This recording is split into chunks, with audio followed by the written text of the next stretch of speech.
তারেক রহমান সরকারের যতটুক ভালো তার চেয়ে ভালো ওর নেতা খেতারা চোরের ভরা। চোরের দেশ, 2 তলা থেকে নামলে 20 টাকা নিয়ে 1 তলায় আসলে 10 টাকা হয়ে যায়। তবে এই দেশে কোনো চোর রাখতে চাই না, কারণ এই চোরের লেগে আমি পেটে খাওয়ান পাই না, বুঝেন না? অগর পেট ভরাইতে আমার জীবন শেষ। এই দেশের চোর ডাইরেক্ট বিএমপি। আওয়ামী লীগ থাকতে আমার কাছে কোনোদিন চাঁদা চায় নাই।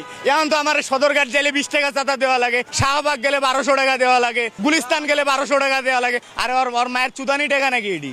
আমার কামাই লইতে হয়। আমার সারাদিন ওরে আমি রিক্সা চালাইতে দিতাম, ওর জায়গায় আমি ট্রাফিকই করতাম, যে ওর মারে চুদি দেখ টাকা কামাইতে কতটা কষ্ট।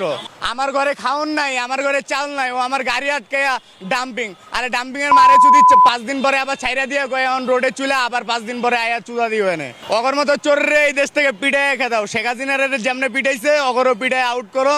শেখ হাসিনাই ভালো ছিল, যারে জেলে ভরার দরকার ছিল জেলে ভরছে, যারে বাইরে রাখার দরকার ছিল তারে বাইরে রাখছে।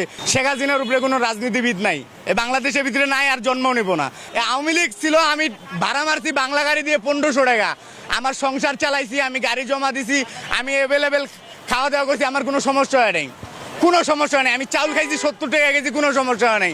চাউল যদি এখন 20 টাকা কেজি করে তাও তো আমার সমস্যা। আর মারে যদি আমার তো দৈনিক বিএমপিরে দেওয়া লাগে 1200 টাকা প্রতি সপ্তাহে। ভাই আমি গাড়ি চালাই, আমি জেনে যাই অনেক মনে করেন ওরে টাকা দেওয়া লাগবো। তারেক রে দেশ থেকে উনি চলে যাওয়াই ভালো। দেশ চালাইতে না পারলে চলে যাইবে না, যদি চালাইতে পারতো। ব্যর্থতা, যেখানে ব্যর্থতা আছে ওইখানে উনার থেকে লাভ নাই।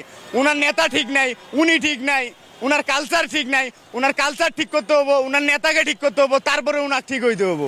নেতা যদি চোর হয় সবই চোর হইব। এই কারণে এটি বাদ ভাই, তারেক রহমান পদত্যাগ করুক।